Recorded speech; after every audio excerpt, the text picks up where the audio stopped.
How's it going, bros? My name is Rapid Fire. I'm sorry you had to witness that. Okay, so this request is actually direct messaged to me by my good friend Nostalgia Teen Critic Jr. to review Spider-Man Edge of Time because I reviewed Spider-Man Shattered Dimensions. So yeah, I'm gonna do that. And by the way, if you guys want to direct message me on my Twitter or Instagram, both of the links will be in the description. You can request there too. Alright, let's get on with the review. Right, so Spider-Man Shattered Dimensions. What do I think about it? Well, first I think we should cover the history of it, because that's pretty important. Anyway, so as you know, I already reviewed Spider-Man Shattered Dimensions, which is the game that came out before this game, and this is the sequel to it. And, yeah, basically I'm just going to be reviewing this game because that guy requested it, and obviously I kind of was also already planning on reviewing this, so you know what, this is pretty good anyways.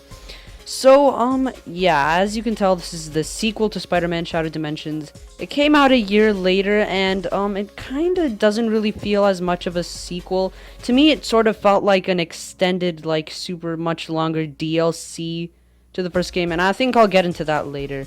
But before we get into that, let's talk about the story of this game, because it is actually pretty cool. I actually really enjoy time travel storylines, and this one is a time travel storyline, so I actually really like it. But anyways, the plot is that Miguel O'Hara, which was the Spider-Man from 2099, I don't know, created some weird way to communicate with Peter Parker through some DNA thing. Okay, that kind of doesn't make any sense. That's not something you just come up with in an afternoon. So that's pretty weird how he just came up with that for just plot convenience. So yeah, that's kind of weird.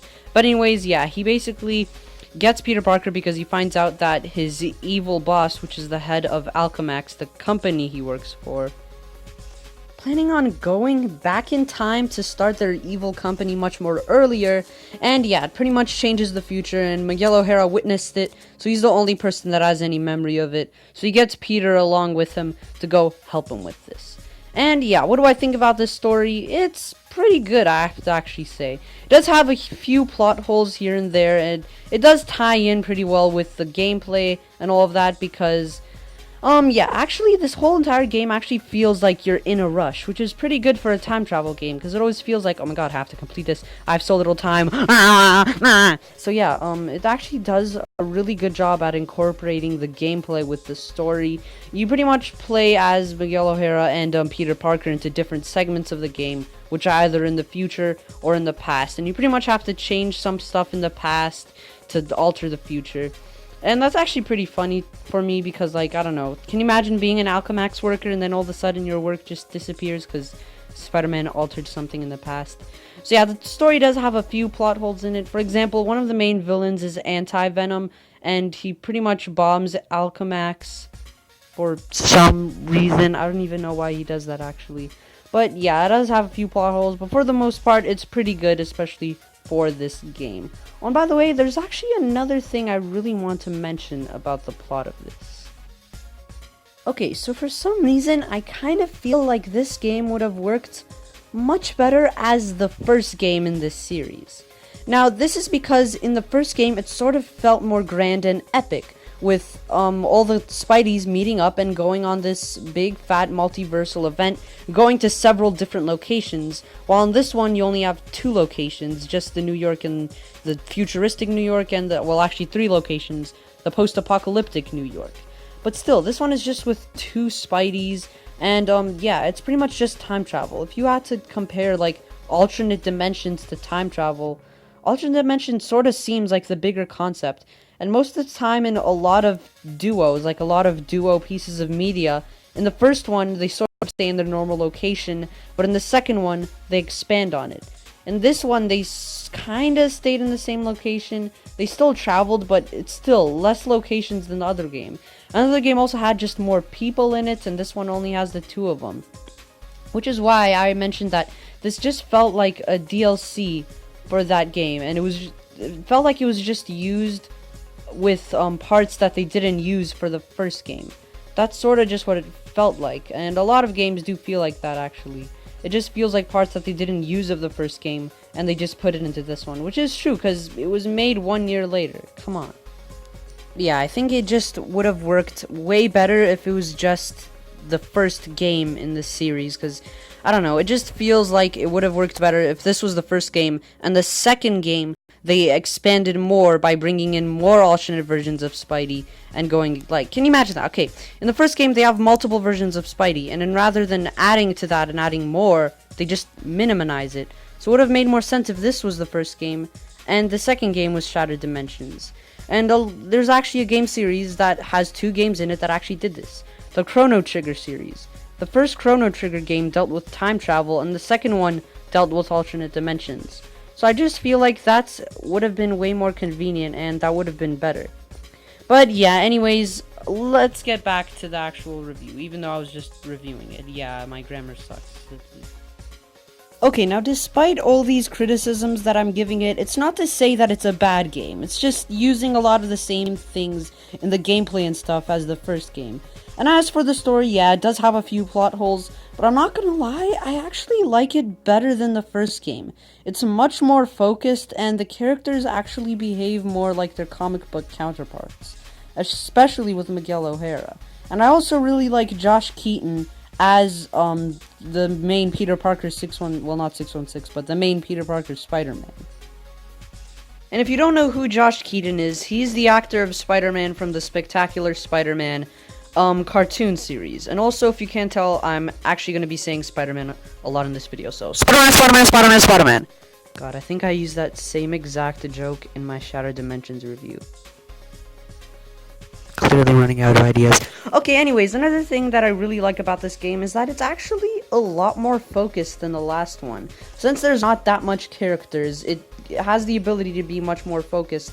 And I also really like the way they handled the characters, because as you can obviously tell that the writer clearly has an understanding for them, because the writer of this game happens to be Peter David, who is a famous science fiction, well, not famous, but he's a science fiction writer as well as comic book writer, and he actually created Spider-Man 2099, so it's obvious that he would have an understanding for the character, and I indeed really like that. And yeah. But my first gripe about this game is that the beginning is actually a little bit rushed. They have, like, very few lines of dialogue explaining everything that's going on. Oh, by the way, I forgot to mention one thing about the story, is that the reason why Miguel O'Hara needs Peter Parker's help is because in a vision that he had, for some reason, it turns out that Peter Parker actually dies. So, yeah, that's why he needs his help for this, to obviously prevent that from happening. And I also forgot to mention the name of this evil boss is Walker Sloan, and he's the new boss. Okay, they have very few time explaining all of this, so that's why at the beginning I was sort of confused about everything that was going on. So yeah, that's pretty much everything you need to know about the story. Woo! Woo! Okay, anyways, let's continue. Okay, so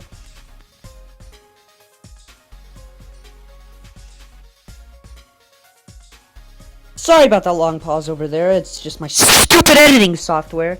But anyways, let's move on. Another thing that, I really like about, well, I don't really like this, but another thing I want to mention is that in the previous game, you had these collectible, little currencies that you can get, so you can buy, like, suit upgrades and different suits and stuff. And, yeah, I actually really like this feature because I actually really like, you know, getting other suits. I do like playing as the original ones, but I still like getting the suit upgrades and all of that stuff. And in the previous game, they were spider tokens, but in this game, for some reason, they changed them to these little, like, floating purple balls of light. And, yeah, I don't really know why they decided to make that change. Seems like a pretty random change, and I feel like, you know, it would have been better if they just kept the spider tokens, but you know what, it's not that bad.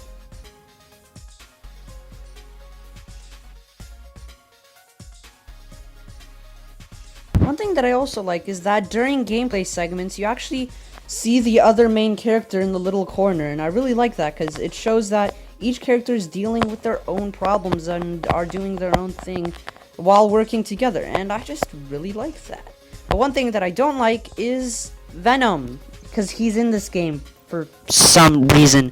Or I should say Anti-Venom, because at the time of the release of this game, it was Anti-Venom. And I honestly have no idea why he's in this game at all.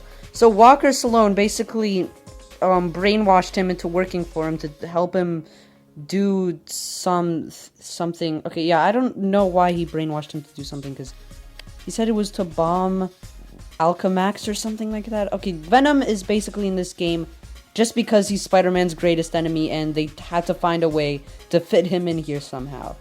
He could easily be removed from this and be replaced with anybody else. And he's anti-Venom too. Like, anti-Venom isn't even as good as regular Venom. Like, I honestly don't really like anti-Venom as a character, and I would have preferred if they had the original Venom. Even if it was pointless, it would still be nice to have Venom. Instead, they just had anti-Venom. Venom. But yeah, I don't really know why anti-Venom is in this game. It makes, like, literally no sense why he's here.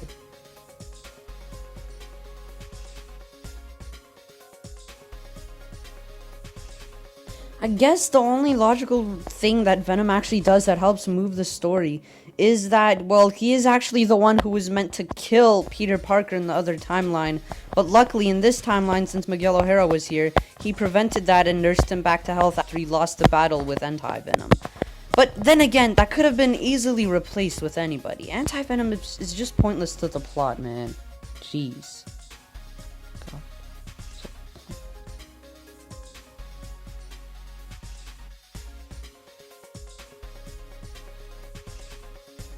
Alright, so now let's talk a little bit about the gameplay and I'll go back to the story later. But anyways, so as for the gameplay, it's pretty much more of the same of Shattered Dimensions, as I mentioned earlier. So yeah, it's pretty similar to that, not much new stuff is added, but that being said, there actually is a little bit of new stuff being added. For example, both 2099 and regular, or whatever he's called, have this very unique dodging ability where they can do like super awesome things while they're dodging and like fight a bunch of enemies at once. So yeah, that's pretty cool. And there are also these really cool free-falling segments that you do with Spider-Man 2099, and I really like those too. So yeah, they do add a little bit of new stuff to the gameplay of this game, but for the most part, it's pretty much the same as Spider-Man Shattered Dimensions. I mean, what do you expect? It was literally released 1 year after the original. That's not a lot of time to make a whole new different game, so obviously they had to reuse a lot of the old stuff. But that's not to say the gameplay is bad, because the gameplay of Shattered Dimensions is good, and this one has a new story, and does have a lot of new stuff. So this isn't that much of a bad thing, but I'm just saying that, you know, it's very similar to Shattered Dimensions. But if you like that game, I'm pretty sure you'll like this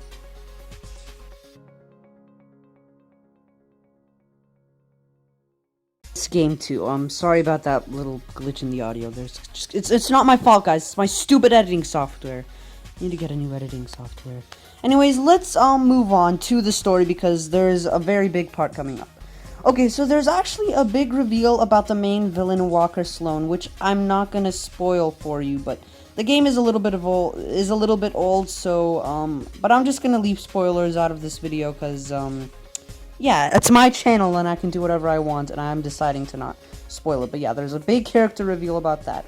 And by the way, during the fight with Anti-Venom, well, actually, you have multiple boss fights with Anti-Venom, but during one of them, Doc Ock is actually also there for some reason. And what basically happens is that Walker, Doc Ock, and Anti-Venom get pushed into some time portal thingy-mabob, jiggy-madiggy, and at the end of the game, they all come back, except they're merged into one creature known as Atrocity that wants nothing more but to murder Spider-Man. So yeah, there's a huge epic boss fight ensues, and it is actually pretty fun. And I actually really like this boss fight, because it's actually really fun and really awesome. So yeah, Atrocity is the name of this big villain, and yeah.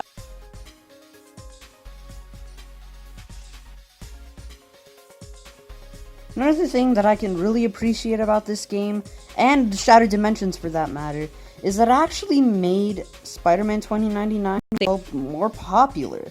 Before this game, he wasn't really that popular as he would have been, but this game and Shattered Dimensions introduced a lot of people to him, and actually brought his comic back and actually made him really popular. So yeah, I can really appreciate that, because I also really like Spider-Man 2099, and back when I first played this, it introduced me to the character. That's another thing I want to bring up. This game actually holds a pretty special place in my heart, because I have very fond memories of taking turns playing this game with my friend at his house, back when I was a little kid, and I just really have fond memories of this game. And yes, I did play this game before Shattered Dimensions. Don't judge me. But yeah, I have really fond memories of this game, and it's just a really, really good game. Of course, now I've noticed a little bit more of its flaws, but overall, it's not the worst game in the entire world, and it's actually pretty good. And I would recommend it if you like Spider-Man. If you're not very big on Spider-Man and only like, I don't know, aren't that big of a fan of him, I wouldn't say that this game is for you, but if you're a really in-depth and big fan of Spider-Man, or if you just want to learn more about Spider-Man and you actually have played the previous game, unlike me, then yeah, I would recommend this game. So yeah, guys, I guess that's pretty much it. Wow. I would rate this game a 8 out of 10. And, yeah. I guess that's it. Finish the video. Yeah. So, yeah, oh. Okay guys, I hope you enjoyed that video, and big thanks to my friend NTC Jr. for suggesting this video. He has his own YouTube channel, so, look it up and check it out. Bye-bye.